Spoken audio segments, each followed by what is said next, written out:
What is up, everybody? I'm Get Flanked, and if you've been following the channel closely over the last month or so, you've probably noticed that I've been playing a lot of Ying. And the reason for that is because she is one of the strongest operators in the game right now. And in today's video, I'm going to explain why Ying is so strong right now, why I'm having so much success with her, and why I highly recommend that if you are somebody who is not playing her, that you give her a try immediately. Now, the way that we're going to do this is we're going to first talk about what has changed in the game over time to allow Ying to be as strong as she is right now. And then finally, we're going to talk about how I'm having some success with her through some gameplay clips, as well as just talking about my experiences with her. And before we do that, I do want to remind any of you guys who normally watch my videos and are not subscribed to please subscribe and turn those notifications on. That way you don't miss any of my future content. There's still a huge portion of people who watch my videos every day that are not subscribed. So if that's you, please hit that subscribe button. It helps the channel out a lot, and I would greatly appreciate it. Okay, so how did we get here? What happened to making as strong as she is right now? Obviously, the nerf to Jaeger and Walmai is something we're going to talk about here, and it does play a role in how strong she is right now. But in all honesty, Ying getting to this point has been kind of a gradual process. And I'm going to go all the way back to year 4, season 4, when they kind of reworked how her candelas work. There's a lot of stuff in the patch notes about how they changed her candelas to be more effective and the way that it interacts with the environment and just overall more reliable. And that was a buff to Ying. That made her candelas less frustrating to use. It's still not perfect. I think they're still working on this to a certain degree, but that was a big improvement right there. And again, that was all the way back in year 4, season 4. Another point in Ying's timeline that I would like to focus on real quick is back in year 5, season 1, when they buffed the T95. That's the LMG that Ying has, and it's one of the slower fire rate weapons in the game, and it has some nice attributes. The fact that it has that big magazine and a quick reload, it doesn't have like the normal long LMG reload. That's nice, don't get me wrong, but that slow fire rate and the low damage before was really frustrating. So bumping that damage up to 46 was a nice buff for her. Again, that's year 5, season 1. Moving on to year 5, season 3, that's when they gave her the hard breaching secondary device. And this isn't something that necessarily put her over the edge by any means, but it does add to her utility. And I think for me personally, it allows me to justify bringing her in more situations. So like, for example, if you're attacking like basement on clubhouse, I think you can justify bringing Ying because she can help get one of the hatches or maybe help get to church wall. And there's situations like that where it would be hard to justify bringing the Ying if she couldn't help open one of the reinforced hatches or something like that. So that's the stuff that actually has happened to Ying in her timeline that I wanted to point out. And I don't think that any one of those things necessarily in a vacuum is a significant, like huge buff to Ying by any means. But when you add them all together, I think it is kind of significant over time where Ying started and where she is now.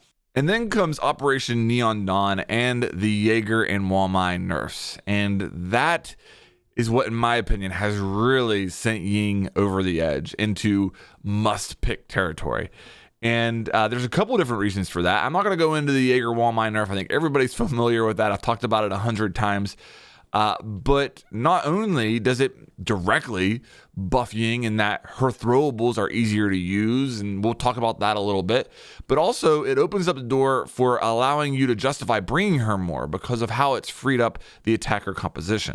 So let's talk about the more obvious cause and effect when it comes to Ying right now. That's the Jaeger and Walmai nerf, and the fact that, you know, defenders have a harder time denying projectiles from attackers right now. You know, the ADSs now have a cooldown, and that means that, you know, if you come up to a window where there's an ADS, you can clear or get around that ADS much easier. Also, the fact that there's fewer magnets on the board. Just all in all, it's easier for attackers to use their projectiles, and there's less that defenders can do to deny those projectiles now than there used to be. And as for Ying, you know, somebody who has 5 projectiles or throwables with 3 candelas, 2 smokes, that's a really good thing. That means that basically Ying can do whatever she wants. Even if she comes up to a window where there's, say, 2 ADSs stacked up, she can throw both of her smokes, clear both of them, and then do whatever she wants with her candelas. And, you know, that nerf has been significant to her. But I don't think it's nearly as significant as the indirect effect of that Jaeger wall-mine nerf. You see, Ying has really always been good. Yes, she has been gradually buffed over time, and I mentioned that earlier, but really ever since she was introduced in Operation Blood Orchid, that's year 2, she's always been good. I don't think many people would really argue that. The problem was, as an attacker, it was tough to justify bringing Ying when you needed so many operators in order to clear utility. So it was tough to justify bringing Ying when you needed a Zofia, an Ashe, a Sledge, a Thatcher, all these operators that you needed to clear that utility. You still need to bring your hard breach like an Ace or a Thermite. It was tough to fit Ying in there. As strong as she was, it was tough to justify her when you needed all that utility to clear the defender utility. Well, now with that Jaeger wall-mine nerf, attackers have much more freedom in their composition and who they can pick. And that has really opened up the door to pick Ying more often. And that's probably been the biggest difference for her, in my opinion. Yes, the fact that Jaeger, his ADSs are weaker now is significant. But the more significant part is just the fact that you can justify bringing her more often now than you used to be able to. Okay, so now let's talk about how I'm using her, how I'm having some success with her. And I think the clip in the background right now is a perfect demonstration of her potential. And I've showed this on the channel previously, but I wanted to show it again because, again, I just think it's perfect. But what you're going to see here is me using Ying first to roam clear. I got the kill on the visual there. Now I'm going to use her Candelas just to make the anchors' lives miserable. And what you'll see right here is I throw out my drone. I find where an enemy is behind the bar. Once I know that enemy's there and I can get in position to punish them with a Candela, it's the easiest kill of my entire life. And this is really what it comes down to with Ying right now. Like there's really nobody other than Warden that can stop her from doing this. Even if he had a ADS right there, I just would have thrown another one after his ADS was in cooldown and gotten the kill anyway. Now I'm going to clear out Vault. Again, both of these kills without a Ying are pretty difficult. You know what I mean? Like that Jaeger behind that bar is a tough spot to get them out of there. At the very minimum, it's like a 50-50 kill. That Wallmeyer right there, that was in Vault. That's another kind of tough kill there. If you're pushing that, depending on which way they're looking, it can be a tough kill. Well, with Ying, it's the easiest kills you'll ever have in your entire life. And I just think that clip right there perfectly demonstrates how I'm using Ying. I'm not going to say that it's like the 400 IQ way to use Ying. It's not really that complicated. It's just as simple as, hey, there's an enemy there. I'm going to throw a Candela next to them, make them completely blind, and I'm going to go kill them. And I think that if you really simplify things with Ying that way, you'll find that she's very, very easy and strong right now, for sure.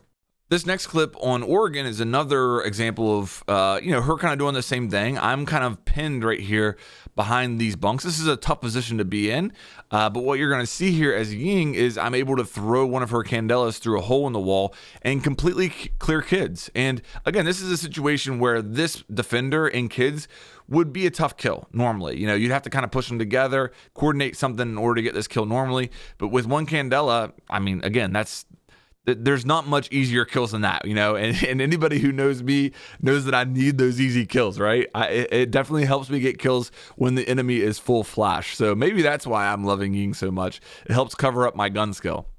So I'm not going to sit here and go crazy in depth with Ying tips. I just, maybe I'll give you a mindset here to kind of start out with if you're new to playing Ying. And that is just get information on where enemies are and put yourself in a position to throw a Candela in their vicinity and profit. That's really what it comes down to. And there's much more to Ying. I don't mean to like oversimplify it, but I think for somebody out there who hasn't really played much Ying, if I'm trying to like give them a mindset to use to go into playing Ying, that's what I would say right there. That's like the simplest form. But honestly, you don't need much more than that to have some success, as you're seeing in these clips. Just that simple mindset to playing Ying will allow you to have some good rounds with her. And I think you'll see how strong she is. Now, the big counter to Ying that I have not mentioned yet is Warden. And no doubt about it, if the enemy team picks Warden, that is the one operator that can kind of stop Ying from doing whatever she wants.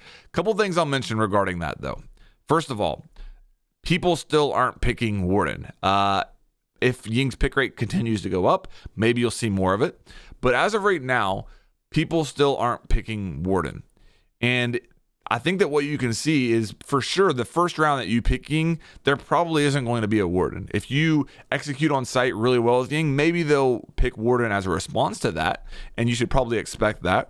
But the first round that you pick Ying, you're probably going to have free reign to do whatever you want. The other thing that I'll say is that you can bait out Warden's utility. Keep in mind, Warden's glasses have a cooldown. So if you throw one Candela and he pops it, and maybe you hear him pop it, you know that after that's over with, you have a window of time where you can throw smokes and candelas, and there's nothing Warden can do about it. You have to time it with that cooldown. You have to kind of bait out the first use. But just because a Warden's on the board doesn't mean that you are completely shut down as Ying. I just wanted to make that clear. All right, guys, that's going to do it for the video. Hopefully you understand, the process that led us to this point where Ying is, in my opinion, like an S tier attacking operator right now. And hopefully this will encourage you to give her a try, play her more. I think you'll find that you do have some success with her. If you've enjoyed this video, please make sure that you like and subscribe, and I'll have more coming your way here soon.